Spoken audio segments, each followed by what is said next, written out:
Good morning, everyone, and welcome.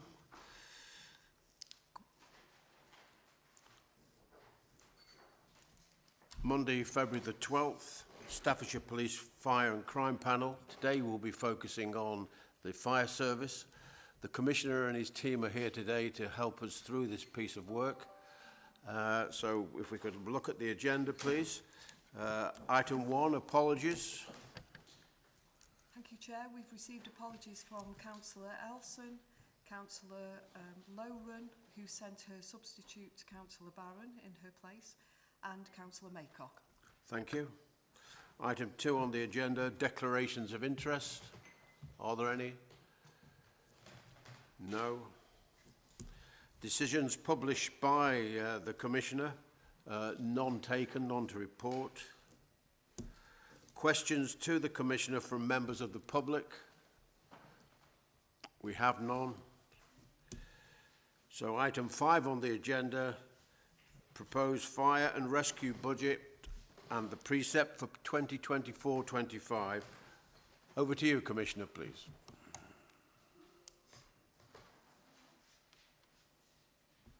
Thank you, Chairman. Good morning. Good morning to you. Good morning to the panel. Chairman, I'm just going to jump straight to Appendix 7 on page 24 of your papers, because no doubt, as I do, you and your eagle-eyed panel members have gone straight to the MTFS to look what the Fire and Rescue Service is prepared or preparing or feels it needs to do in terms of transformation to get through the next few years. And you'll see there, and probably uniquely in the country, that I'm about to present a budget to you where the Fire and Rescue Service for Staffordshire is in an extremely healthy place. There is not the need for additional transformation savings at this moment. And I'm absolutely delighted to be in a position to do that, because I know just how much the public in Staffordshire and Stoke-on-Trent value their fire and rescue service. They want it to be secure. They want their fire stations open, whether they're in the towns or the countryside. They want a good complement of whole-time and on-call firefighters. And they want them to have the equipment and the kit and the technology and the support that they need to do a good job. So, a balanced budget for fire for the next 4 or 5 years. You'll see there that the budget for the first time is over £50 million. There has been some considerable increases this year, mostly related to pay, also related to pensions. I've talked before about pensions. I'm absolutely comfortable with emergency services and others receiving fair pensions. My own view is that this is a problem nationally. The scale of public sector pensions is going to be an issue for all of us down the line, I'm afraid. However, the increases there are funded. The increases in the pay are mostly funded. And the council taxpayer, I'm asking them to, for an increase, again, below inflation, this time 2.99%, which equates to £2.52 a year if you're in a Band D property. That's extra. And that will be contributing to improved estate, maintaining our stations, improved equipment, appliances. You'll see in the capital programme there's reference to new vehicles, typical fire engines, £400,000 now. So this is big, big money, but essential to keep us all safe. This balanced position is thanks not just to the extremely diligent work of the service. They've found savings of 1.3 million in the last year or so, delivered 1.1 million of that, but also because we had a last-minute additional grant as a result of Michael Gove's decision to support local government and fire services with an extra £500 million quite late in the process. Actually, we only found out about that about 3 weeks ago. So that's really supported local authorities, and as many of them are in control still of fire services, Staffordshire's benefited by over £1 million from that grant. It's a one-off grant, very, very welcome, and that has allowed us to balance at this point. Now, that's all the positive. What I would like to just make sure that the panel are aware of is the uncertainty going forward. We've got a number of one-year settlements and a number of challenges, particularly, I think, a service that is looking in detail now how it can be more sustainable, how it can take advantage of electric vehicles. We're determined to keep our firefighters safe. There's a programme called Clean Cab at the moment. It's a concept being worked up nationally to make sure that contaminants are not being carried back from incidents into the vehicles and leading to firefighters suffering health issues later in life as a result of that. And we want to be at the forefront of that work. But I also think we're entering into a period, as I said, at our peace budget over the next few years of some uncertainty. We've got an international picture that is very concerning. And this budget, I think, puts us in as good a position as possible to be ready to face the future financially, as well as being ready to face the future operationally. Thank you to David and the team at the Fire and Rescue Service who look after the finances, and thanks to everybody working in the organisation, because they remain incredibly committed, and I think we've got some terrific leadership there now which has helped us to reach this position. As I said, we're continuing to invest, continuing to look to the future. I think we're in a good position to take the knocks as they come, and I'm very pleased to ask David, with your permission, just to take you and your colleagues through the details, if that's okay. Yes, certainly, Commissioner, and thank you for that opening statement. I'll just come back to you before David starts, if I may.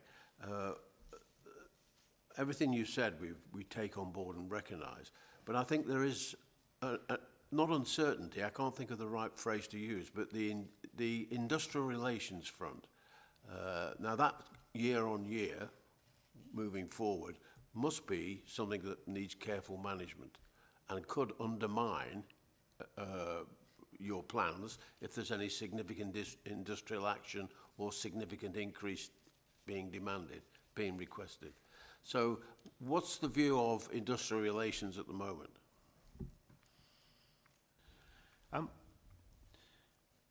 Locally, my view is positive. I'm absolutely relieved beyond belief that we avoided a national strike with firefighters. A year or so ago, this was the preoccupation of the whole sector across the country. It would have had implications for every other agency in the county, and it would have put lives at risk. So I'm delighted that that didn't happen. I think the public, looking at these budgets over the year, will see that there are considerable increases in wages and considerable increases in pension payments. And they'll be asking themselves, how am I or my children going to afford this? It's not new in the last couple of years, and I do have concerns about it going forward. We do have good relations. I meet with Fire Brigade Union and other unions representing the leaders and the retained firefighters on a regular basis. Disappointed to say at the last one, that meeting was cancelled because the Fire Brigade Union representatives were lobbying Parliament in London on the day. A bit disappointing. I'm hoping to rearrange that before the election because I'm interested to know what they and their members are thinking, and can't do that if they aren't there. As I've said before, my interest is Staffordshire, not national policy, not London policy, not urban policy, but Staffordshire. And I'm very determined to have good relations and open conversation. But operationally, there's things we need to do, and financially, there's things we need to do together because it's in the interest of the public. So I'll be doing my best to keep those relations professional and cordial, and that's, I think, everything that you'd expect of me. Okay. Thank you very much, Commissioner. David, if you're ready, please.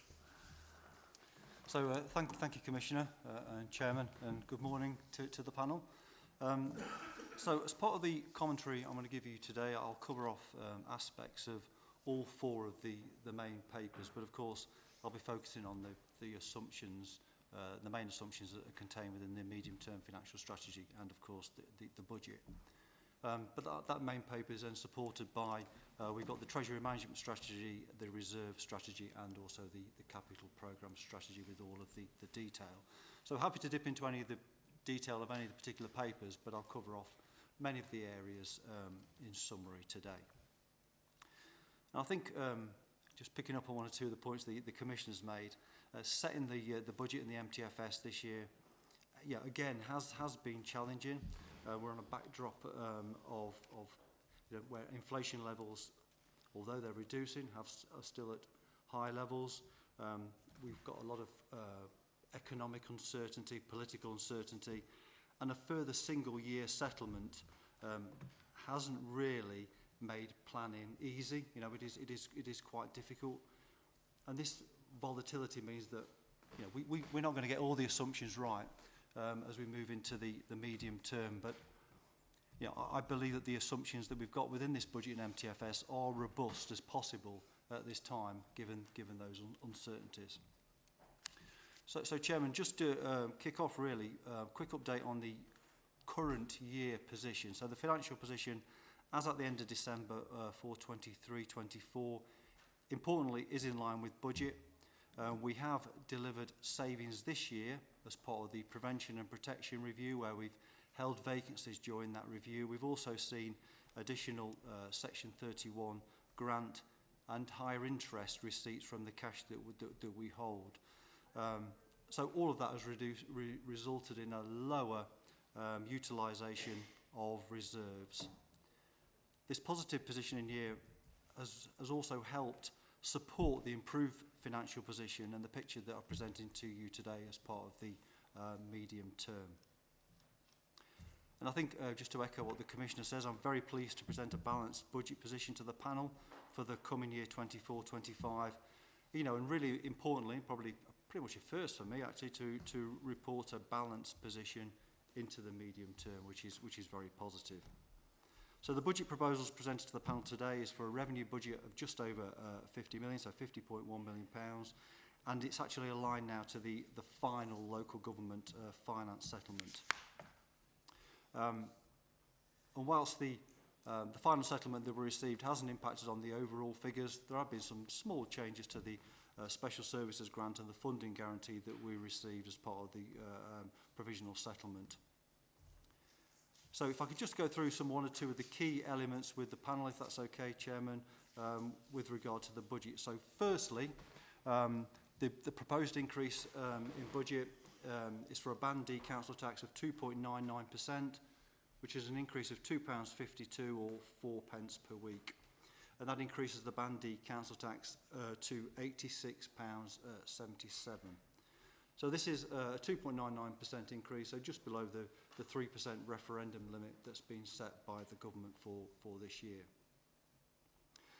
If the panel can note as well, I think this is important, that the MTFS assumption for council tax increases for next year, for the year after 25/6, again is at 2.99%, and then the assumption beyond that is that the council tax increase will revert back to the previous lower level of 1.99%.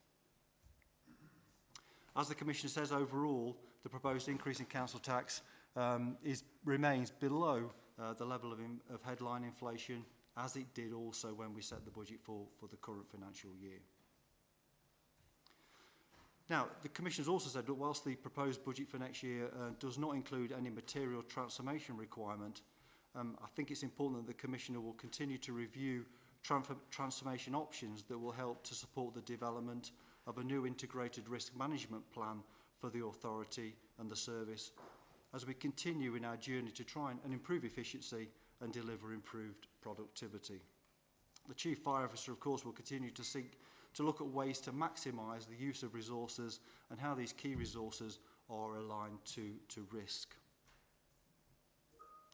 The budget and the MTFS also include a £1.3 million worth of recurring savings, of which 1.1 million has already been delivered.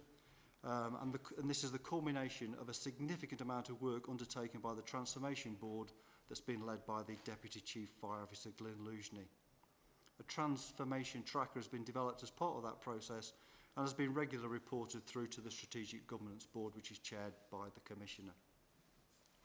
The budget for 24/5 also includes the net use of earmarked reserves of 0.1 million for 24/5 and 0.4 million for 25/6. Overall, the net use of reserves over the 5-year MTFS period is at £200,000. And this is in detail more within the reserve strategy. So I think, Chairman and panel, if I could just reflect really on some of the risks within the budget and the MTFS that I've picked up and is clearly mentioned within the report. Firstly, pay awards and the pay awards and what's the level of pay awards going to be into the medium term. Cost increases, and certainly the levels of inflation, predicting what they're going to be is challenging. The Commissioner's mentioned pensions. So the government has committed to fund the increase in employer contribution rates into the firefighter pension scheme, which has gone up from 28.8% to 37.6%. But the government at the moment have only committed to fund that for 1 year only. So it's guaranteed for next year. And at the moment we've got a reserve of 1.5 million, which would cover the increase in the following year if that grant wasn't continued. And also as well, it's also important to reflect on the funding guarantee that the Commissioner mentioned. The MTFS assumes that the funding guarantee and the reported increase in the core spending power for the authority, which has been reported at 5.7%, is maintained into 25/6 and beyond. Importantly, the details contained within the budget report have been through the governance process for the authority and presented to the Strategic Governance Board, again chaired by the Commissioner. I think as well, if I can just ask the panel to note the budget assumptions that are shown within paragraph 46 of the main report, and note that the pay assumption for 24/5 has been held and maintained at 5%, which is the same as the actual pay award for this year. And then it reduces back down to 3% for 25/26. Again as well, if the panel can note that the Commissioner has engaged with the local residents and stakeholders in relation to the precept, and the consultation showed that over 60% of respondents supported an increase in the fire and rescue precept of £2.50. So if I can just highlight one or two of the key points from the 4 papers then, I won't take too much time, but I think it's important just to reflect on one or two particular areas. So in terms of the precept and the council tax proposal, so based upon the latest proposals, the total precept included within the budget is 32.147 million, of which 401,000 is the reported council tax surplus. And it also includes an increase of 1.55%, which is the increase in the council tax base for the year. So if you can please refer to paragraph 18 on the main report, and the details of the precept and the council tax surplus and deficit and the council tax base are included within Appendix 4, 5 and 6. So this results in a total increase in council tax of 1.4 million. It basically represents around about 64% of the, or just below 2/3 of the total funding received for the authority. So if I can move on just to the capital programme. So the capital programme and the strategy is included as a separate paper, and also obviously supports the main budget and MTFS proposal. So the capital programme for next year has been set at 5.7 million, and that full scheme by scheme project and detail analysis is contained within Appendix 9 of the main report. The capital programme includes the final payment for the 2 heavy rescue appliances, and a payment profile for the next 5 appliances. And I'm sure the panel were quite amazed really when the Commissioner mentioned the actual cost of appliance now coming in at over £400,000. this is obviously a significant investment for every appliance that's purchased. The programme also includes the refurbishment of Brood Fire Station at £500,000, which is due to commence shortly, and again importantly is funded from the reserves and part of the reserve strategy. And the following year includes the refurbishment, a minor refurbishment for Tutbury Fire Station as well. The budget also includes £500,000 worth of investment into battery operated cutting equipment, so this will ensure that all of our frontline appliances have the new technology for the battery operated equipment. A comprehensive review of the capital programme, of course, will continue during 24/5 with major projects sub to business case approval through the governance process. And again, as the Commissioner said, we'll be focusing on environmental sustainability as part of that process. A revised capital framework has also been introduced for 24/25, which supports the capital process and will also incorporate a full approval tracker for every project that is undertaken. Moving on to the investment strategy. The investment and borrowing strategy is fully reviewed and considered within the Treasury Management Strategy. So based upon the capital financing requirements and the level of cash held, it is not anticipated that any new borrowing will be required until probably 2027. External borrowing is actually forecast to reduce marginally from 16.7 to 15.9 million by March 2027. And that's as part of the loan repayment schedule. The investment strategy for next year set out within the report, and I think importantly, with investment returns continuing at a much higher level, with rates of returns of just over 5% at the moment for the cash we hold. And of course, again importantly as well, we'll continue to use that cash that we hold in lieu of taking out additional borrowing. So in terms of the reserve strategy is set out as a separate report, and includes the unwinding of certain capital reserves, particularly, as I mentioned, for Abbots Bromley and for Tutbury. And we're also included within the budget some direct contributions to the vehicle replacement programme, which is very important and also contributes to keeping our debt levels at a lower level than they would have been without that contribution. So the general reserve sits at 1.9 million, with earmark reserves forecast to reduce to 5 million by 27/28. So Chairman, I'm just going to close now, and if I could ask the panel to note the recommendations within the main report set out within A to L. And also, Chairman, I'm happy to take any questions. I would ask the panel to note the statement that I have made on the robustness of this budget and reserves position as required by Section 25 of the Local Government Act. And that statement's within paragraph 54 and 55 of the main report. So hopefully, panel, I've covered off a number of the key areas, but happy to take any questions. Thank you for that very comprehensive report. Just casting my mind back to our pre-meeting where I picked up on a phrase regarding the capital programme. Some items have not been delivered, so the question was why, and there's a reference in there, the capital budget is challenging but deliverable. Now, I don't know whether you've given us an insight to what those challenges are. Is there any, could you just expand around that phrase for us, please? Yes, of course, and I think it's a valid question because I think you will all be aware that we have had some challenges over the last 2 to 3 years in delivering the capital programme. It's an area that was raised by our external auditors within our value for money statement. And I think importantly, we're now in a position where, certainly when we look at the current year capital programme, it's absolutely on track and the levels of spend have returned to a satisfactory, I use the word satisfactory, but we are spending our programme in year.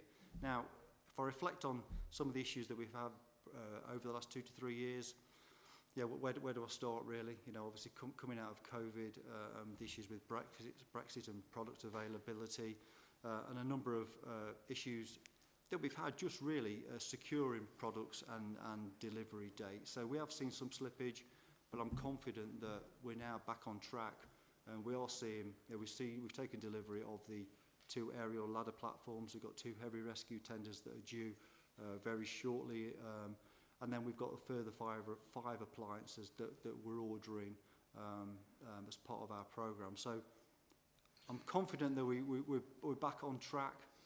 We've also in a position where we've completed the refurbishment of Abbots Bromley, which probably took us a little bit longer than we expected. But importantly, we're close to starting Brood, and we've also got Tutbury as well that we're considering. So I think we've made good progress. I think we're in a better shape, but I accept that the capital programme slippage has been greater than we would have liked over the last couple of financial years. Chairman, I mean, you started actually with a question earlier on about strike action. Pandemic, war, strike action, these are pretty significant issues. Actually, it wasn't for not wanting to buy the appliances. You couldn't get them.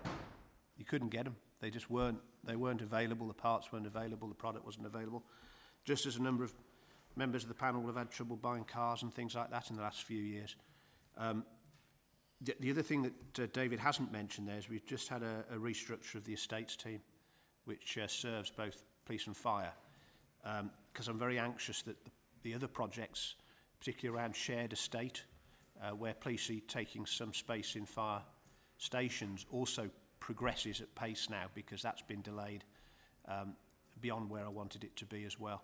So we're in a much better place with all of that. A lot of it, I'm afraid, was just completely beyond our control.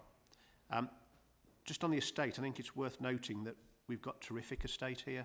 We're not like other parts of the country where people are, particularly the service deliverers are saying they're not in suitable buildings. We've got excellent buildings. We're talking about refurbishments, bringing some of the older estate up to high standards. It's mostly excellent. And the opportunity there going forward, I think, is considerable. Just on capital, I've got some concerns. A bit like I said last week, it's a moving target, the capital programme. I think we need to be doing more in the IT area. It's stable, but it is not. I don't believe we've got enough substantive investment in there to take the service forward, or even to maintain that stability and security going forward. So I expect to see that growing in the next few years. I'm also very conscious that there's likely to be a big control centre update. Those who don't know might not be aware, we share our control centre with the West Midlands. 18 months ago they had an upgrade which did not go particularly well. I didn't feel we were close enough to it. There's another one coming, and it may cost us some money. So I want to be sure that that still represents excellent value for money. It does at the moment, but I want to make sure it stays there. In response to that less than perfect implementation of an upgrade, I met with the Chief Fire Officer there, a gentleman by the name of Wayne Brown.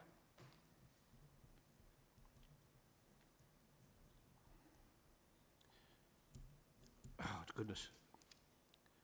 Who's not with us anymore.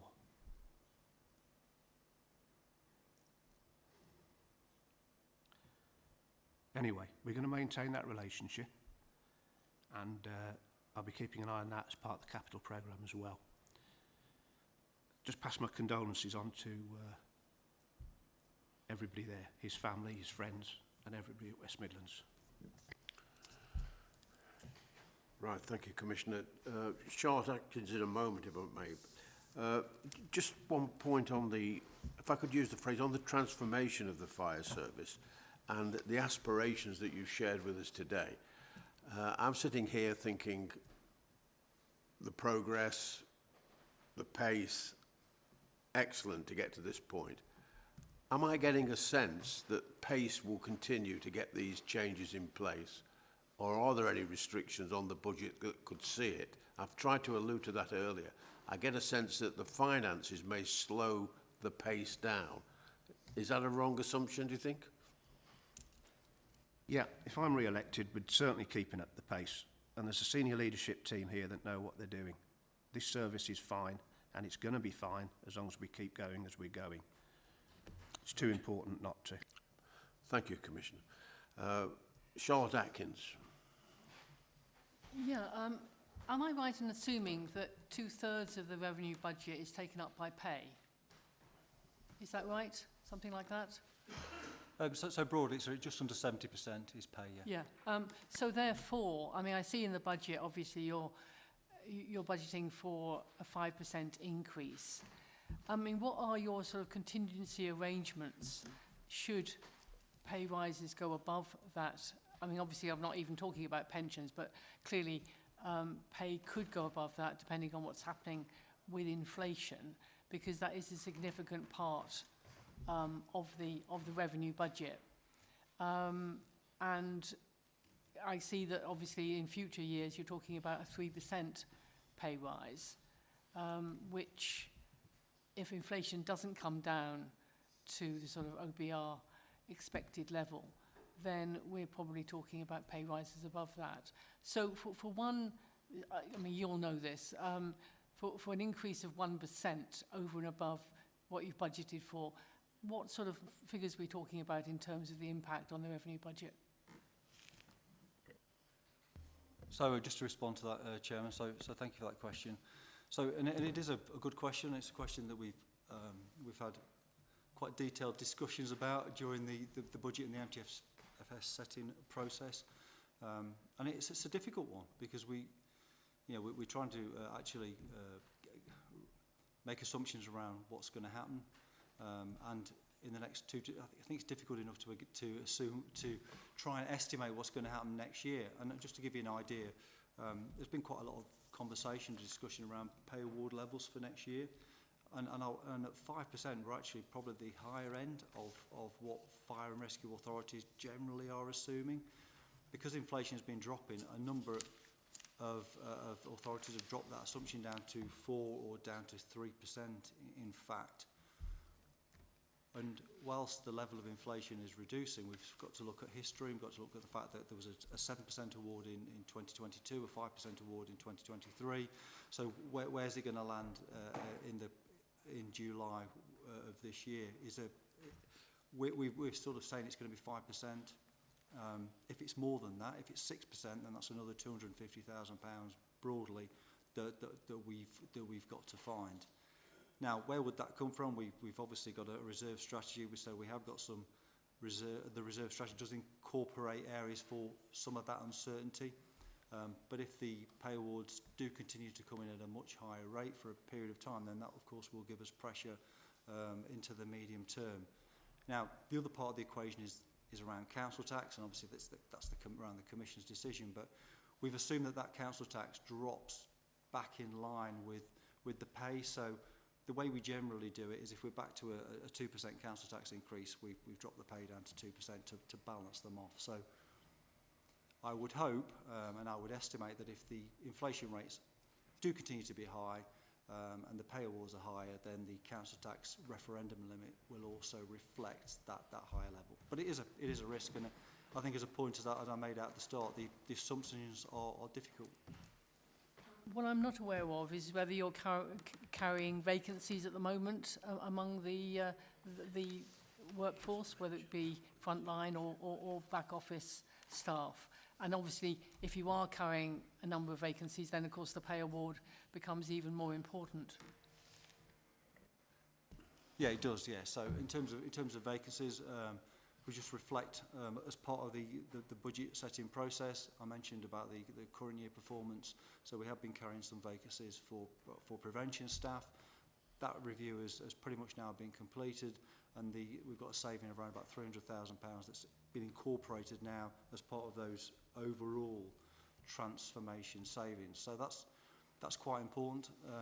So there aren't any other significant areas of vacancy apart from our on-call, where we're always recruiting and we're always trying to increase the numbers of staff across that area. And as members of the panel will note, that is an issue, not just in Staffordshire, but that's an issue nationally. Just a comment to say how good the estate is. I mean, certainly with the Leek Fire Station, really helpful to have community rooms. I think the only problem with community rooms is that you obviously have to have a certain amount of liability insurance, which can be difficult for some groups, but it's a fantastic facility to have those meeting rooms available for groups who might not be able to access other community facilities. Commissioner? Thank you, Chairman, and thanks, David. Just to reiterate that the policy we take, I insist on actually with assumptions, is that they're prudent, they're on the right side of risk. 5% is higher than I'm imagining nearly every other fire authority is setting their budget at the moment. I think some places going with their fingers crossed. It's got to be the other way around for me. It's worth remembering some of the pay awards being considered or suggested around the time of the strike, they were not affordable, they wouldn't have been funded, and it would have meant the loss of firefighters' jobs. If pay awards are higher and not funded nationally, it will mean fewer firefighters. So I think there has to be a real understanding now nationally of what is affordable and practical. So I'm hoping we won't go there. We haven't, but I'm hoping we don't. We just recruited, I think, 6 more whole-time firefighters, David. Thousands of applicants, which is great news. The real ambition and target is to keep increasing the number of on-call firefighters, and no doubt we'll pick that up later when we talk about the safety plan and all the things we're doing to make those on-call firefighter jobs that bit more attractive. That's an interesting point, Commissioner. If I could just jump out of the conversation. You mentioned applicants and a wealth of applicants. Are you able to address diversity and female firefighters? Are they something that's uppermost in your mind when this sort of activity is underway? Yes, absolutely. And in fact, I believe we discussed it at a previous public performance meeting, but we do regularly at our governance boards. Ahead of that recruitment process, we undertook to make sure that everybody who was applying had absolute levels of support they needed to get through to the final testing process. I don't know the number of females that have made it into that last grouping. Would you know that, David, off the top of your head? No, we'll come back to you with that. Yeah, it's still lower, but you will have seen in our senior team more representation by female officers and professional staff, and we did a direct recruitment this year, one of I think 6 or 7 force areas that did that, brought someone in at station manager level, an excellent female candidate who's really brought some skills with her from outside fire and rescue, which is greatly to be appreciated. Yeah. David, we asked a question at the last meeting when we were discussing the police to do with the MRP, prudent cost measures. We were advised that someone will come back and explain that meaning to us today. Are you able to do that? Chairman, happy to do that, yes, of course. Before we do that, though, I just had a message, somebody must be watching online, that there were 2 females as part of the 16 recruits. 16, yeah. So there were 2 females and there were 1,300 applications in total. So MRP, so how long have we got? Well, not too long, but it's just an action from the last meeting, just for clarification, really. So basically, the minimum revenue provision. Could I just stop you there one moment? Yes. Just that gentleman there. There's a reflection on your pass. Close the curtains. The gentleman sitting to your right. Is there? What's his name?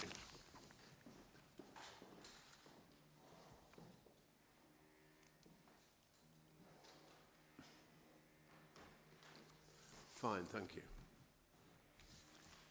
We're good to go. So MRP is basically for the provision of debt repayment.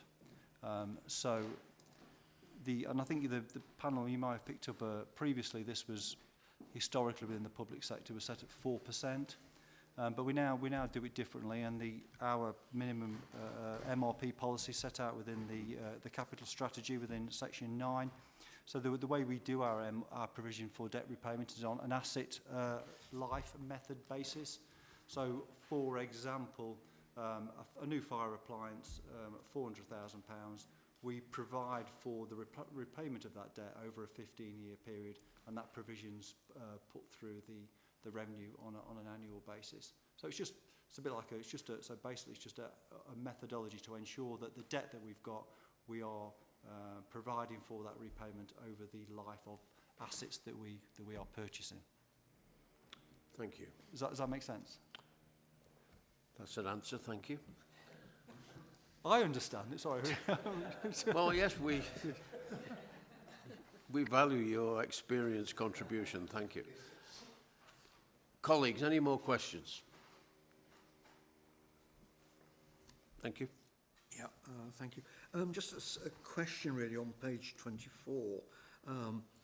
We've got 550,000 insurance loss impact of data breach. Can you elaborate? It's page 24. Risk assessment of general reserves, 24-25. Oh, right.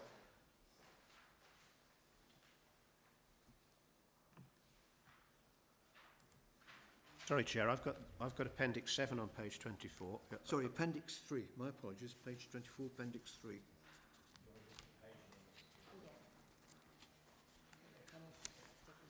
Oh, excuse me. So we've got risk of incurring uninsured losses, risk of breach due to inappropriate information sharing, failure to implement GDPR.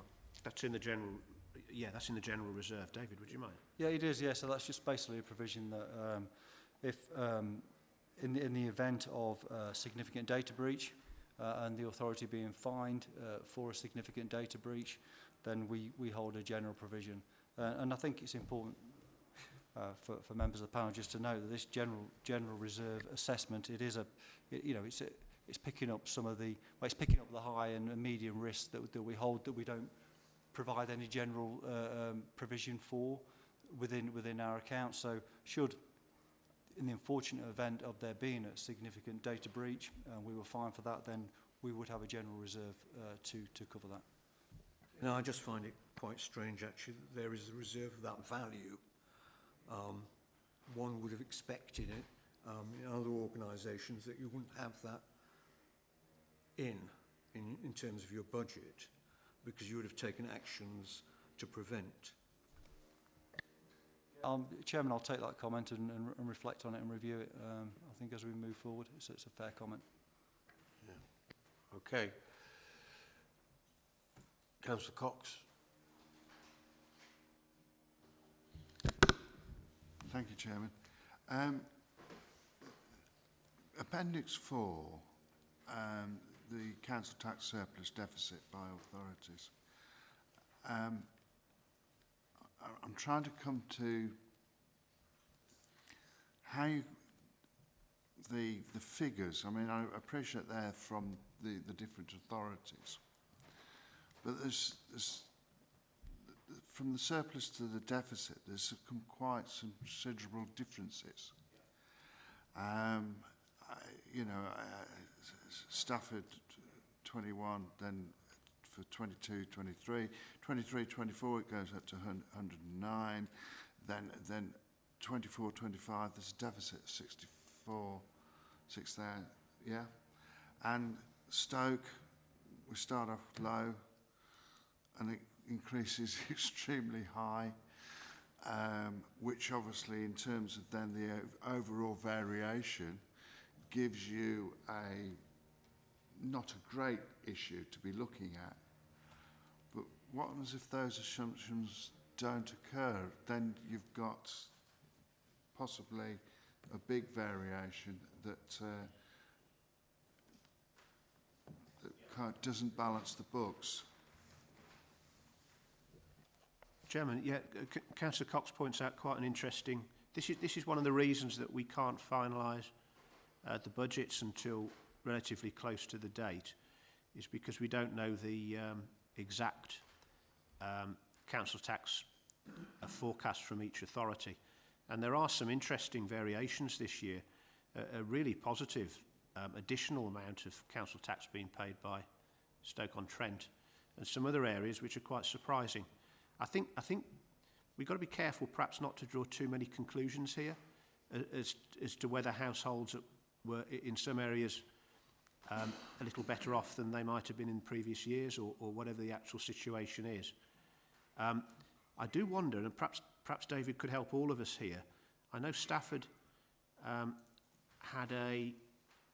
I think they had a policy to try and support some lower paying households last year, something I wasn't entirely comfortable with. Would that be reflected in the deficit that's presented there? Or is this related to something else? So in terms of the, it's a good question, by the way. Thank you very much. And I wish I could answer it exactly, but I can't. But I will give you a sort of an overview. So basically, the billing authorities make assumptions with their council tax collection. They assume the level of collection in terms of a percentage. They assume a bad debt provision, and also as well they'll assume the impact of different council tax reduction schemes. Now, in theory, any council tax reduction scheme would have been reflected in the council tax base because it would have reduced the base slightly. But again, it could be a contributing factor to the overall surplus or deficit position. Now, I'll give you my sort of view on this. Is generally the position across all the billing authorities is fairly consistent year on year. So that you can see here 22.3, just under 300,000, and the last couple of years have been very close actually, just over £400,000. Now, if you look back over the last 10 years, that position is fairly consistent, apart from obviously the impact of COVID. And I think this will probably help to explain members what happened. So during COVID, people couldn't afford to pay, the collection rates were down, people didn't pay their council tax, because there were obviously a lot of issues for people's personal income during that period of time. So we saw quite big reductions during a couple of years of COVID. But that's now recovered, and we're back to sort of levels that we've seen. So overall, bottom line, broadly is fairly consistent, but as you can see, the assumptions made by the billing authorities changes, and they will review their position. If they're in surplus, they will change their assumption moving forward. So which means you do get a bit of yo-yoing really in terms of the position that each billing authority presents on an annual basis. I just hope that those levels stay as it is, because we do assume that there is a level of surplus into the medium term. Okay.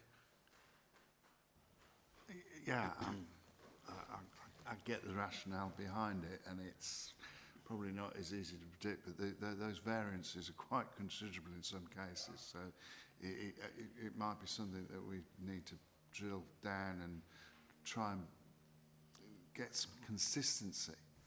Yeah, significant variations there, aren't they? Commissioner, were you wanting to come back? Just briefly, and I don't want to pre-guess this because I don't know the detail, but I'm going to be asking for that. I would hope that authorities would collect pragmatically, taking account of people's circumstances. But it's not right that some people pay, some people don't. And I do, as I said before, have some nervousness about one or two decisions recently by districts and boroughs to set lower rates or not collect from a certain group of residents. That's fine, but it isn't limited just to the local council tax element. It affects the amount of council tax that goes to the top tier authority and the amount of council tax that goes to the police and fire service. So again, they're essentially asking other parts of Staffordshire and Stoke to subsidise the people they've chosen not to make a collection from. Most people like to pay their local taxes, and when you look at a service like the Fire and Rescue Service, which I think was pointed out, 2/3 is local taxes, this is a local service, and it's something people value and would wish to be, that it was fairly contributed to. So I'll continue to have conversations with tax authorities about those choices, because I think it needs to be fair across the piece. Thank you, Commissioner. Are there any more questions? No? Right. At this point. Right. So at this point, we've taken some time to discuss the MTFS and the precept. We'll adjourn for a moment, Commissioner, deliberate and return. Thank you.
Commissioner, we agree to the 2.99% precept as detailed at item C.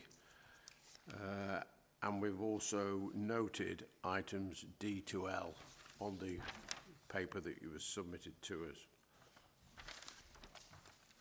I want to go on and say, though, that we do have an area of concern that we'll make note of regarding the £1.9 million to cover items listed in Appendix 3, the risk assessment and general reserves. We do not know what the justification for that 1.9 million is and what it will cover. So we'll make note of that in our report to you after the meeting. Right, if we could revert back to the agenda now. We start at 5, do we? Item 6. Item 6 on the agenda. Anything to say, Commissioner? Yes, really pleased to bring this update to you actually on the safety plan. There's a number of key items in here and it addresses some questions, requests for more information from panel members in previous meetings as well. Firstly, just to remind you that we've reviewed the timing of the community risk management plan that the service is required to put together. That's what we call here the safety plan. Decided to run this one until the end of December. This gives us an opportunity to consult with the community through the summer, but also to take account of the fire and rescue plan as set out by the Commissioner, whoever that should be, following the May election. I think that allows for the two important plans to be brought together, and I'm hopeful actually that it's a policy that will be followed elsewhere as we have hopefully more commissioners in charge of services around the country. In the period there's been a refresh.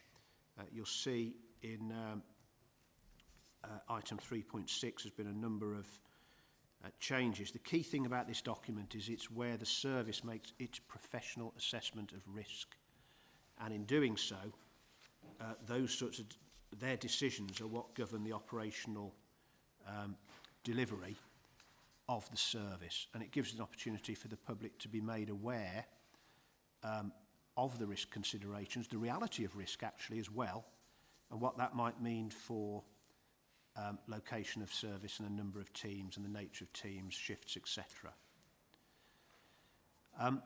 I've been asked previously at this panel about the trial of so-called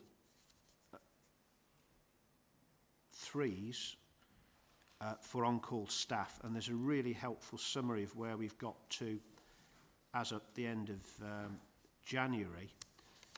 Item 4, that's page 3 onwards. I'd just like to take the opportunity. We've discussed this an awful lot. It came up at a meeting I attended in the Moorlands a couple of weeks ago as well. I have some concerns, Chairman, that nationally the Fire Brigades Union do not like this. Nationally. Nationally, their stated position is they will never like it. This isn't a negotiation or a conversation. It's a stated position. Locally, their members support it. Locally, it means, I've got the very latest numbers here, 555 incidents have been attended by retained firefighters, on-call firefighters, that would not otherwise have been attended. That's 342 incidents and 213 standbys. That standby is when they move an appliance team from one place to another to back up a higher risk deployment. 342 incidents. Now, just stepping back to the end of January, that's 94 building fires, 65 road traffic accidents, 58 automatic fire alarms, 33 fires in rural areas, 17 vehicle fires, and 18 incidents involving animals that would not have had the benefit of those teams' attendance, either as the first appliance or second or third, contributing to the safety of their colleagues and managing the incident in partnership with them. There's been considerable consultation of everybody involved. In fact, one of the reasons that we want to roll the trial for some degree further is to make sure that those who've not yet been called out as a 3 get to contribute to the consultation as well on the benefit of their experience. And there will be an opportunity for the public to comment during the consultation on the safety plan. I am absolutely sure if we ask the public, do you think it's a good idea that these teams are attending? They would say yes, providing it's safe. So, 4.4, 338 emergency incidents, no reported safety concerns. Now, the service, as you know, has a really rigorous, formal process for reporting safety concerns when you're out on an incident. If there had been one, there would have been a report of it. It's an absolute imperative for everybody involved. It means the availability is improved, and, as I said to you before, the capability, the experience, the job satisfaction, the reason to be and stay and keep, the reason to want to be an on-call firefighter is greatly enhanced by being out doing the work, doing what they want to do, which is keep people safe. Now, as part of the consultation, there's looking to actually increase some of the things they might go to. Motorway incidents, prison incidents. Prison incidents are quite a big deal in some parts of the county, notably in South Staffordshire as it happens. Quite a lot of deliberate fire setting in prisons, unfortunately. And opportunities for wider expansion of it. I'm not going to prejudge the outcome, but the trial at the moment is going extremely positively, and I want everybody to contribute to that. I would appreciate a local representative view, not a national one, and I'm not getting it. And I would appreciate that people who were lobbying on this gave a balanced view so that people could make a decision that was informed, not misinformed. Now, more positive news. We've talked about the Falls Response service. That has been out now to very nearly 1,000 people in about 14 months. I think it's 950 people. Tremendously successful. There's some more detail here about the, in 4.11 onwards, a little more detail from the team there. That's 863. It's about 940 now. And the process of triage and the standard of training, because that came up before. And the home from hospital pilot, that's been running since the 4th of December. The latest on that, 191 times that the fire service has helped somebody get home from hospital. The good news there, only one patient readmission out of that. So that's really helping the NHS during the, to handle the winter pressures. We're not sure that that's going to continue after the spring because it's particularly a winter pressure thing, but why not, I would say, if it's value for money for the NHS and keeps our prevention team doing the right thing. Very, very hopeful that the Falls Response provision will continue, but again, that's subject to negotiation. And Chairman, we didn't reference the public consultation on the council tax. If anybody has read it, they'll probably agree with me. It makes some interesting reading. I didn't come out unscathed. I don't think anybody did, actually. Lots of comments on how to do the world better. One of the things there was, why aren't our fire service going around doing a little bit more to help other services under pressure? Well, here you are. Here in Staffordshire we are. We're helping the NHS. They won an award for the Falls Response Team, National Award. I think it's the future actually for the service. It's not going to be their core job and never should be. But why wouldn't you use those experts, that professionalism, that caring service to do everything we can more widely? Finally, just a reference, if I may, to the volunteering and item 6.6. Tremendous number of people get stuck in to assist the fire and rescue service.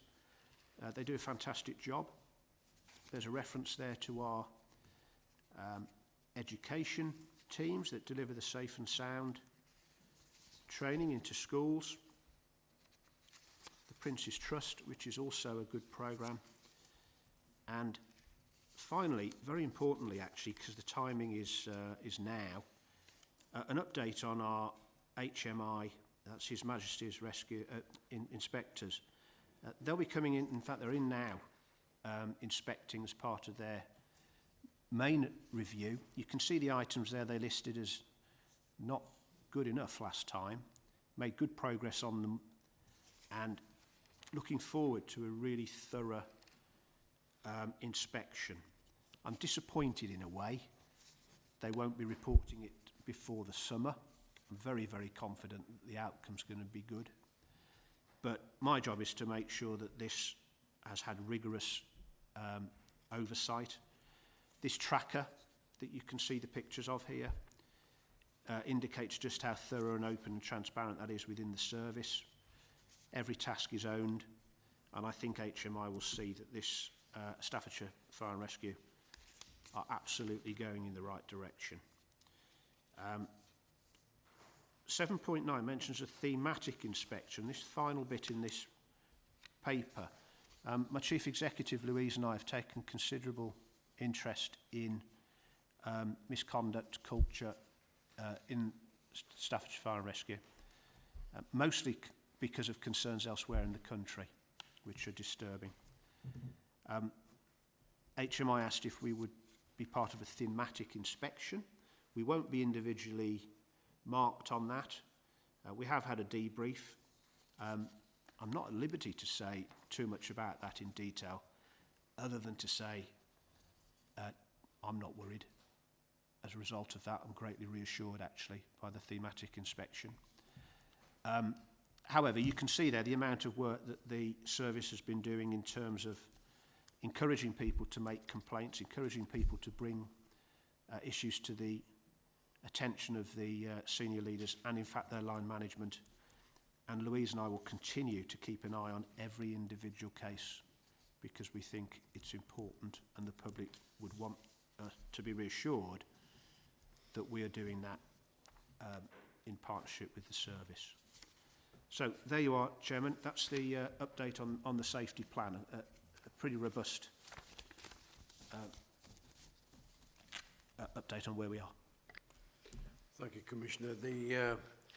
I think from what you described there, the reach and service being provided by the fire service into the community provides a necessary level of reassurance to the service, and I think the panel will compliment the service on all the good work that they're doing, and the community are really grateful for that. Paragraph 7.9 is a concern, as you say, and historically across the UK it makes really, really disappointing reading. But in terms of building up reputation and trust in the service, we know in Staffordshire that's being done. And I think you've said to us that there's no real need for anyone to be concerned in Stafford at the moment about those sorts of things. Have I read that right? Chairman, I think that's a fair assessment, but we are not without. Every organisation has cultural difficulties, individuals that might not be happy. The key thing is to make sure they have an opportunity very early on to express concerns and they get dealt with properly. I'm particularly pleased the service is bringing in independent people to assist when there needs to be an internal investigation, just to maintain the integrity of that. I wouldn't say I've been entirely without concerns in the last 3 years, but we are not in the place of the London Fire Brigade or I think it was Southwell, one or two others that have got in a real pickle with this. It's really disappointing that this is even an issue for our blue light services, but I'm afraid it is. And the key thing is we need to work it through, and the processes need to be robust, and they are. I think we're getting the message that you have a grip, and that's all we can particularly ask at the moment, I think. Just looking at the RAG ratings in this part of the paper, the reds where it says on track but in progress, it's always very vague, isn't it? What does that mean then? Why can't you put dates to those reds? I asked exactly the same question at my Strategic Governance Board a few weeks ago. I think this is a pretty good example of where they're open. Actually, some of these issues, it's because there's been, there are reasons why they can't progress. They're in discussion with the inspectors about all of these items. It's understood, and it's generally the case that all these particular red ones are also in that at that stage with other authority areas as well, other forces. Now I'm just going to ask for a reminder, because we asked particularly item 21 there, 360-degree feedback. I was thinking, well, why on earth couldn't you have had your 360-degree feedback sessions? You know, what's stopping you? And I can't remember what they said, Louise, can you? Let's put her on the spot. I may well defer to David, but thank you, Commissioner. It's something that we did discuss at the Strategic Governance Board, as the Commissioner said, and there's a level of consistency nationally that's being considered as to what this actually looks like. So it isn't that feedback hasn't taken place. It doesn't quite perhaps match the criteria outlined nationally. But David, is there anything you wanted to add? I think Commissioner, just to add to that, as far as I'm aware, that progress is being made, it will be implemented, and I think that will be updated through to the governance board. So I can't really say any more than it is being developed. It is on track. Chairman, apologies to my colleagues. It's my memory that's at fault, not theirs. I shouldn't have put them in that position. I'll come back and reassure you again, because I was reassured by the answer I got. They have had the sessions, but not necessarily to the specification that HMI was setting out. But it seems other forces feel the same about that. Certainly, Commissioner, the senior team have undertaken that 360. Yep. So good. I think where we see a red indicator, the importance of the commentary, if it's changing or if it's moving, it ought to be updated. Because there's nothing worse than reading the same as you read 6 months ago. Ongoing. It's incredibly frustrating. Colleagues have some questions, if I may. Councillor Cox first, please. I'll give way to my colleague from Stoke. He had indicated before I did, but obviously your eye caught me first, but I will give way. Thank you. Councillor Williams. That's kind of you. Thank you, Councillor Cox. Yeah, I want to go back to the crew staffing levels that you talked about. And I note the comments from the Commissioner earlier about the FBU lobbying government. But they're quite right to do so, because we've lost 12,000 firefighters since 2010. So we certainly need more urgent investment in recruitment. And perhaps that's why we're having a debate about safe staffing levels, safe crew levels today, 14 years on. And I think it's also important to recognise the FBU certainly decades of experience, and which can't be brushed under the carpet here. Now, going into the report, it says, and I quote, in general, on-call teams feel safe, but then a couple of paragraphs later, it goes on to say, quote, many on-call firefighters have not yet experienced being mobilised as a crew of 3. So it seems a little bit early in the day to make the earlier statements that on-call teams feel safe. I think it would also be useful for panel members to receive some more detailed reports moving forward. It also says in the report that there's an expectation that communities expect firefighters to attend as quickly as possible. Absolutely right they do. But I think residents across the county and the city also expect firefighters not to put their safety at risk. So I think that's an important point to make in terms of it. I've got some questions anyway. In terms of the wait time being cut, can you confirm how many of the calls that went out as a three-person team had to wait for any backup? And then just a point about more detailed reports. You talked about the 4 focus groups being held with staff. And you talked about support locally. What is the actual evidence of that support locally? And can we have some detailed reports about the focus groups to be brought to the panel? Thank you. Commissioner. Yeah, Chairman, I mean, we're bringing more and more detail to every meeting, aren't we? I'm very happy to keep doing that. The focus groups, I understand it, are internal. They're not sort of public focus groups. The opportunity for the public to comment on this will be as part of the safety plan consultation in the summer. And that will be when we've given every firefighter the opportunity to feedback their experience. One of the reasons I wanted to extend it is those few that haven't yet experienced it can also comment to say that they feel comfortable with the process as well. And Councillor Williams, I couldn't agree with you more. People want the very best service as quickly as possible, but they absolutely want the firefighters to be safe, and so do I, and so do you. So it's that's absolutely fundamental, non-negotiable. Yes, thank you. Commissioner, I think this is a very productive meeting. And of course it enables the elected members here to formulate a wide range of questions. And of course, that's a challenge for you, and it's an opportunity to support you where necessary. So long may it continue, because I think we're getting some benefit. That's our objective. Do you want to come back? Thank you. Am I on? Yeah, thank you. I did ask a specific question about the wait times and how many of, when we sent out 3 crews, a 3-member crew, how many have had to wait for backup to also come? Councillor Williams, wait times. Which item in the paper? So it talks about, I'll find the exact bit in a minute, but it talks about the, when we send out the 3-member crews, yes. My question is how many times have they had to wait for any backup crews to go out if they haven't got the right level of safe staffing?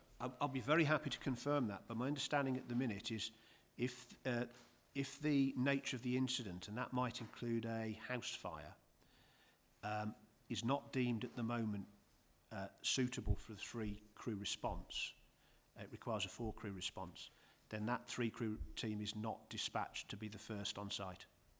So we're not placing them in a position where they're having to wait because they're not sent first to those types of incidents. That doesn't mean, as you can't see, there's hundreds of others where they can attend and quite often can manage the task on their own, or they're there as a supporting team. But I will ask that specific question, thank you. Councillor Cox, did you want to come back? I will. I think I'm going down the same line as Councillor Williams in many respects. But I have noted, in a sense, different to what was said. Obviously, locally, the force in Staffordshire, you're saying that the three-man crew is acceptable in practice against the national trend of objecting to it. Could you clarify that? Yeah, I'd be happy to clarify that.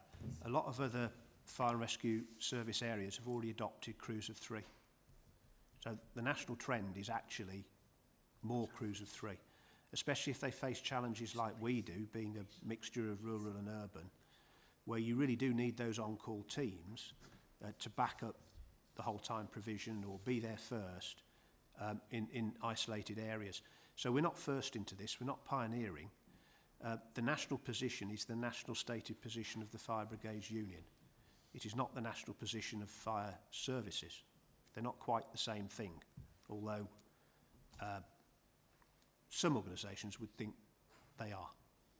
So we are pursuing here a path that is well trodden elsewhere, but we're doing it, as you can see, I think, extremely rigorously. We're going to be in almost 18 months worth of trial period, and we're going to drive this and take it forward based on the opinions primarily of the firefighters themselves, I'm very interested in what firefighters say, and then I'm interested in what the public says in balancing the improved service with what might be presented by some as an additional risk. But at the moment, as you can see, we're not seeing any additional risk. Yes, certainly. Chairman. Yeah, I appreciate that it was a union status and not obviously what I misled it, but I do thank you for the clarification. I think what that leads on to for me is obviously in terms of the public perception of what actually was required by the fire service. And obviously there's a line that is being taken by Staffordshire and other authorities. And I'm wondering whether actually the comms side of it, getting to that general public, should be uplifted in a sense to really, if we're not careful, the headlines could be on the negative, but the headlines could be the positive. And it's trying to drill that message across that whilst we understand concern, we are quite okay with the levels of safety, which is what we're talking about, are going to be delivered, and there's no compromise. Chairman, through you, I think that's really important. I'm speaking to scrutiny committees about this, councils. If Lichfield wanted to invite me, I'd be happy to talk about this. The Chief Fire Officer, the Deputy's been as well to explain the process and the consultation and what the experience is. I think it's beholden on community representatives like yourself to be part of that balanced conversation, but to hear from both sides. And I think there is a task for us in terms of communicating it. And that's fundamental to the safety plan, the CRMP review. We want as many people as possible to give an informed opinion on this. I think it's particularly timely because there are other places at the moment,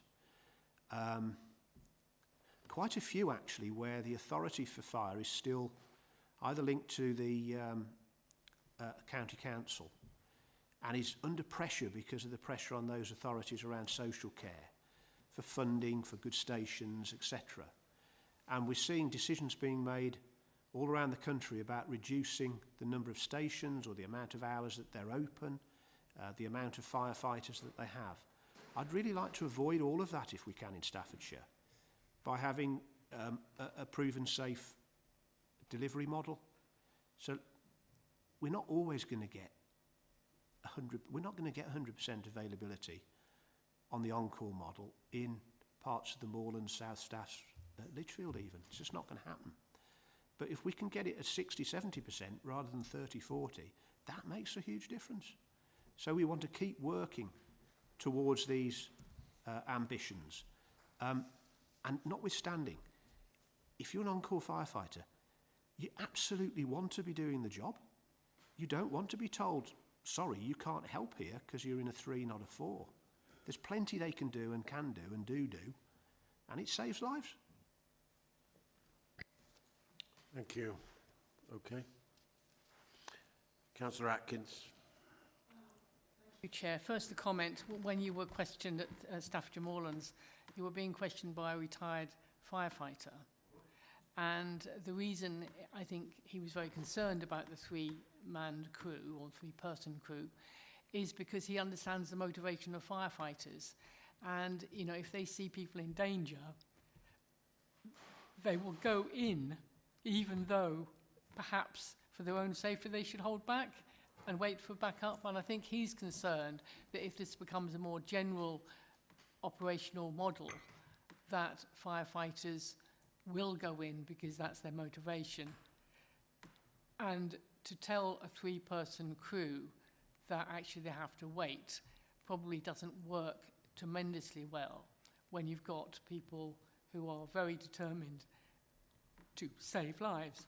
So I think that is so that's understandably coming from a operational firefighter, perhaps having been in that situation where he has concerns about what might happen in a more general, I think in a trial situation, you know, you are going to be making sure you have all the backups. But the problem is, if you get to a point where it's a more general operational decision, then you could have a situation where, you know, decisions are made by individual firefighters which perhaps are not great for their own safety.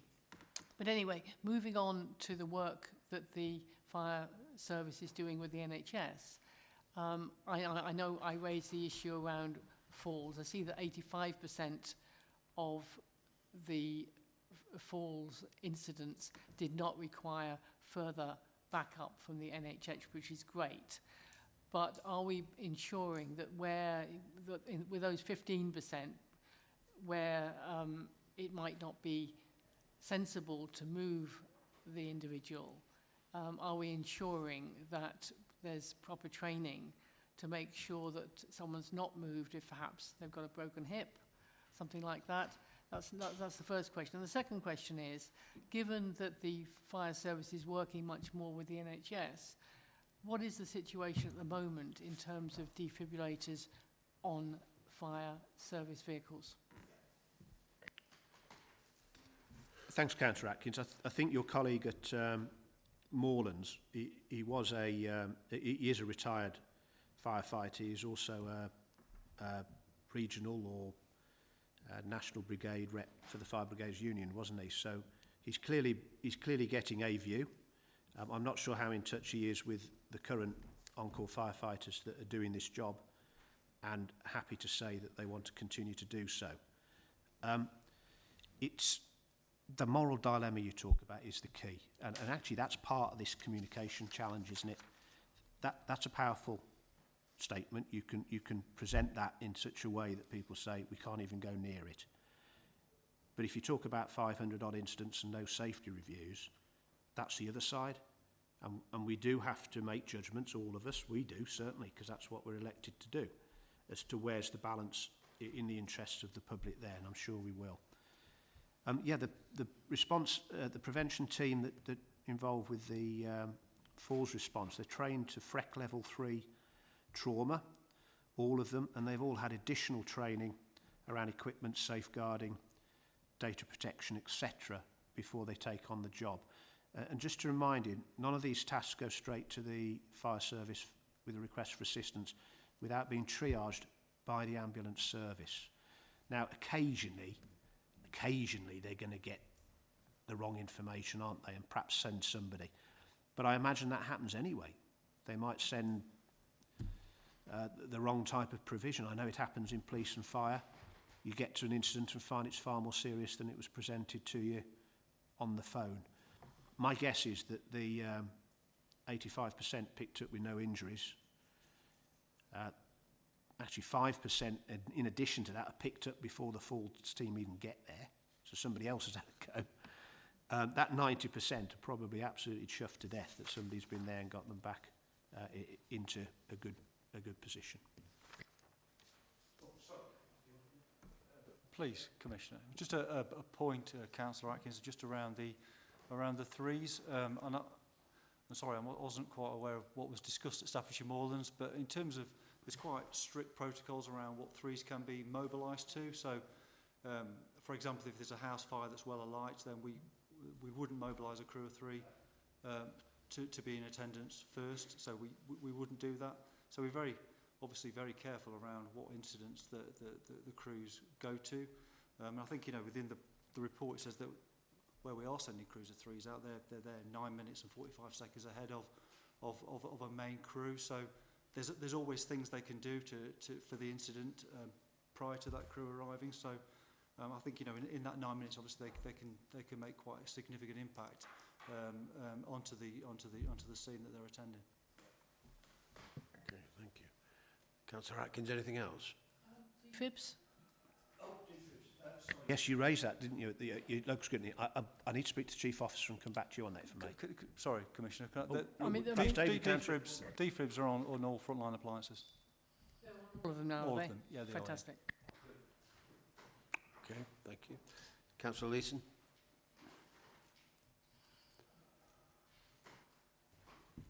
thought it wasn't going to work then. You've probably answered some of mine. One's a comment and one's a question. I mean, I was quite lucky. I went to a scrutiny meeting not long ago and Ron Barber gave a very good presentation about the three-man crewing. So part of what you just said there was what I was going to make a comment on, that they only go out to certain incidents and they go out with another crew. But there seems to be positive feedback from crew members about three-man crewing. I think it's good news that the trial's been extended, and particularly the need at the end of that extension that there will be another consultation with the public before a final decision is made. So at the moment it's all sounding quite positive, and it sounds as though the workforce are on board with it as well. I've got a question though about 4.14, the trial, discharge and settle in service. I think it ends at the end of March. And you may not know the answer to this. I just wondered if there was any indication that it would continue, or will you have to wait until you get to the end of March and get the feedback?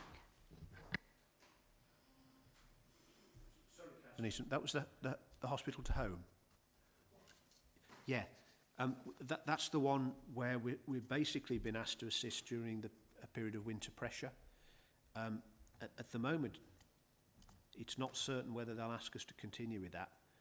I certainly hope they consider it, and I would hope that they certainly consider it again next year, because in a way, manning up to deal with the extraordinary peaks they have in the winter is probably not efficient through the rest of the year. So, and the Fire and Rescue Service are ready to assist them. Sorry, can I just add to that? We have literally just received notification that, I know it's not a long period, but we've been extended to the end of April.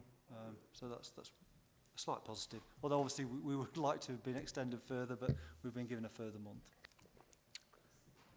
Okay, thank you. Move to item 7 on the agenda, Commissioner, if I may.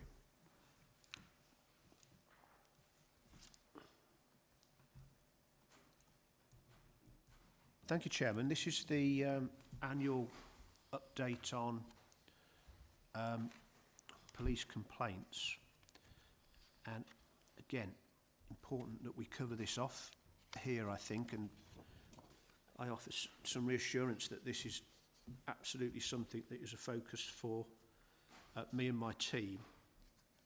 Just to remind members, there's a change in functions for commissioners back in 2020 as a result of public concern. So that actually strengthens my role in terms of independence, and particularly in managing appeals or so-called reviews following complaints. One or two commissioners have taken the view that they go further than me, and they actually have the complaints team within their organisation, within the Commissioner's office, rather than dealing with reviews as we do, which is, I believe, the sort of stage 1 process. Not entirely convinced about that, but we are going to be visiting some of those areas just to assess the added value of that. You'll note in the paper that there's a slight uptick in complaint numbers over the last 2 or 3 years. Now, on the one hand, I'd rather they were going the other way, but on the other hand, if that's an indication that more people feel confident they can complain, there's clear routes to complain, that's okay. However, there's also an uptick in the number of appeals, reviews. Now, that would indicate to me that more people are not happy with the outcome of their complaint. So this is an area of which I'm keeping quite a close eye on at the moment. I'm not ruling anything out or in. I think the model we've adopted is the right one. I'd just like to be absolutely assured about the trends here. Interesting to note the nature of the things people are complaining about are pretty much the same as they have been in recent years. They're generally around action following contact, the sharing of information, which is something I'm absolutely determined to improve, just keep people better informed about their case, more aware of action being taken. And then ultimately, sometimes people, understandably, are not happy about decisions. Now, that's always going to be the case. There'll be a decision made by the police officer or an investigating team, weighing up all the factors that is not necessarily the one that the person complaining would have hoped to have. So just a little bit of movement here that I'm not entirely comfortable with. What I am very pleased with is the number of complaints that are being handled outside of the more formal Schedule 3. Now, I have challenged this. I want to make sure people aren't making a choice not to have the right of review because they've not been properly informed. And I'm assured that's the case. Actually, even if they're outside Schedule 3, they do have a right to review. And I would encourage them to do so if they weren't happy. But what it does mean is our triage team and complaints team are handling a huge percentage of complaints very quickly. Quite often people want an apology. They want to know that learning has been taken, and they want to know that their experience has been properly understood and taken account of. I don't think that warrants a huge bureaucratic, expensive process that involves staff time and money. But of course, if somebody's not happy with the outcome, they need to have a right of review. And I just want to say thanks to my colleague, Veronica Powell, because she doesn't get thanked very often. That is a pretty thankless task, and she does a fantastic job, quite often speaking to people in high levels of distress, and occasionally bringing them to my attention or to my chief exec's attention where the outcome of the review is not clear. So there's just a general feel here. I think I'd like to bring this, well, whether I bring it back here more, but just to reassure you a bit like the fireside. This is an area of public interest, and therefore, for me, something that Louise and I are spending more time looking at more regularly. It's absolutely imperative people have confidence in the service, and also, not just the public, but the staff as well, and they have a good experience. So, something I take exceptionally seriously. Thank you. Thank you. In terms of communicating and providing feedback and information, if you receive a complaint from a digital platform, do you go back on that digital platform, or is it one-to-one, telephone? What are the methods for responding? It's going to really depend on the nature of the complaint and the nature of the team that's required to. Some complaints lead to investigations. Can get quite heavy quite quickly. Others, and this is the beauty of the triage team, if somebody can get a face-to-face or a telephone conversation and get to the nub of the matter quickly, then that's terrific, and that's exactly what they should do. My comment about feedback is far more around general incidents, not necessarily complaints, where I feel we could do better, use technology better to let people know what's going on with a case. You know, have we arrested somebody? Have we not? Is the case closed? What's happening next? What's the court date? All that sort of stuff. I think a lot of that could be automated, actually. But the personal human connection around complaints is particularly important. Okay. I think it was good to see that there's a mention of ETAP there and the role that they have in all of this as well. So I think, again, that's reassuring to see that ETAP are still in that loop. Okay. Right. Any other questions on that point, colleagues? Item 7. Councillor Cox. Thank you, Chairman. I think any number of complaints is a concern. The number that are obviously involved here are, in my view, quite significant. And obviously what plans are in place, in a sense, to try and drive it now downwards, although I do appreciate you don't know what the beef is from a member of the public, and it can be unexpected, and obviously in terms of the complaint being upheld may be very rare to the number that actually have been made. But there must be some conscious effort to actually think that we've got to get these numbers down. Could you answer that? In my view, I'd like as few as possible. Where they're due to things like standards or concerns about officer behaviour, perhaps the way people have been treated, not only are those small numbers, but those are absolutely opportunities to get stuck in, do some training, occasionally suggest people go and do something else for a living. You know, you can't be in this job and not have empathy and professionalism and make good judgments over and over again. So that's part of managing a lot of people. There are 2,000 officers in the next few weeks in Staffordshire. A lot of them are young and new to some of these experiences. We do our best to protect them from false accusation, which I'm afraid happens. Body-worn video is very important in that situation. And I've got a volunteers group that look at body-worn video experience as well. I think in the case of outcomes, sometimes with the best will in the world, what you think is should be the outcome and it's a no-brainer, actually it's not legal or there's no evidence or it can't happen. So there will always be people unhappy with the outcome of an investigation. For me, the complaints it's so important. Anyone that comes into my office, I see it. Not all of them do. Most of them go straight to the service and are dealt with. But I learn more from looking at complaints and talking to people who've made complaints about where the service can improve than almost anything else. So it's valuable. I guess the key here, how many incidents are we talking about? I think there's 6,999 incidents a month, could be. So we're talking 60, 70,000 emergencies. You know, the police get through a lot of incidents. If we're coming down to this number of complaints, it's actually not a very high percentage. And given that you're sometimes taking people's liberty, using powers, we're always going to have a percentage. I think it's...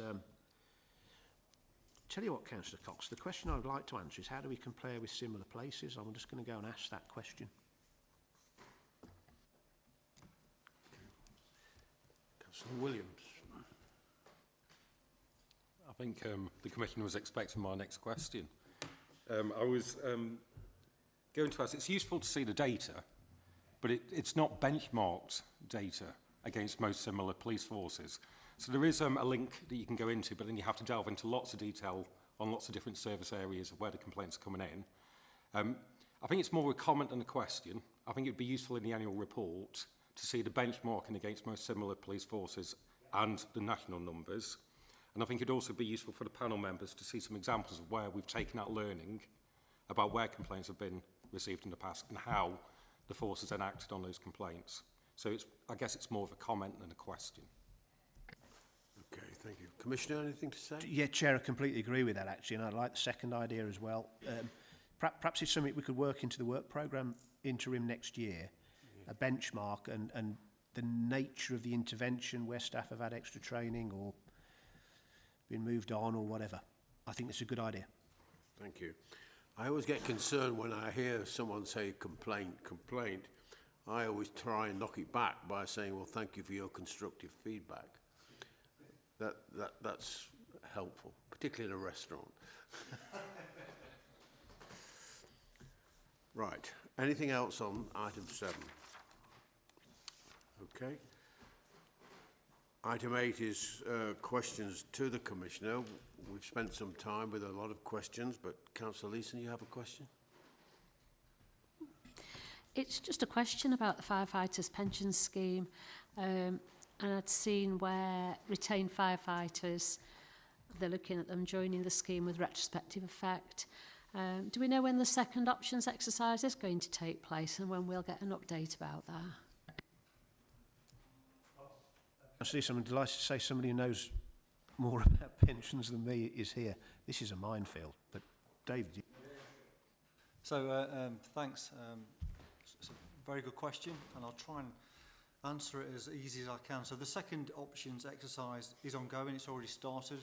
So just for everybody's information, so this is where a retained or an on-call firefighter is actually looking at buying the pension back to when their service started. So this could be going back to, for example, 1980, as long as that firefighter was still employed in the given dates, which was, I think, it's between April and July 2000. So, the exercise is ongoing. A lot of work by the pensions team to actually identify everybody that's in scope. Everybody's been written to. We've got about 440 current and former firefighters that are in scope for this Matthews remedy, and we have until March 2025 to make sure that happens. So, massive exercise. And just out of interest, quite a significant cost as well that's going to be picked up by the government. So we've certainly got a number of examples that we've run through where for example, the back pay alone is around about £70,000, for example. So we've got a number of firefighters and a significant cost to the public purse in remedying as part of this exercise. Okay. Right, thank you. Item 9 on the agenda is a subject of a supplementary agenda item, the appointment of a co-opted member. We undertook a session of interviews, and the committee decided to offer the position to Rebecca Rendini. So the meeting has to approve that appointment as an independent co-optee to this panel. So I'd like to propose that we do that, please. Could we have a show of hands in support if you agree? Okay, that's unanimous. Thank you very much. She should be at our next meeting. Dates for future meetings, item 10 on the agenda. You will be aware that there were 2 meetings penciled in, one in a few weeks' time should we not have agreed the budget or the precept, and a meeting in April. Those 2 meetings are now cancelled. So the next meeting is scheduled for the 24th of June, 2024. Is that a morning meeting? Yes. And that'll be 10 a.m. And Mandy will notify you of a pre-meeting should that be necessary. At this point, we've completed the agenda, so I'll take Commissioner. Chairman, just noting the date of the next meeting, that's after the election. Could I just say how grateful I am to you and your panel members over the last 3 years for scrutinising me in such a balanced way, offering support when it was needed, and it's been welcomed, but also the constructive challenge that I've had all the way through. And I do hope to see you again in June. Can't guarantee it. Right. Well, we've noted what you said, Commissioner, and we'd like to thank you for your openness and transparency and the professionalism always demonstrated by your team. So thank you very much indeed. So I'll try again. At this point, we'll close the meeting. And thank you for thank everyone for their attendance. Thank you.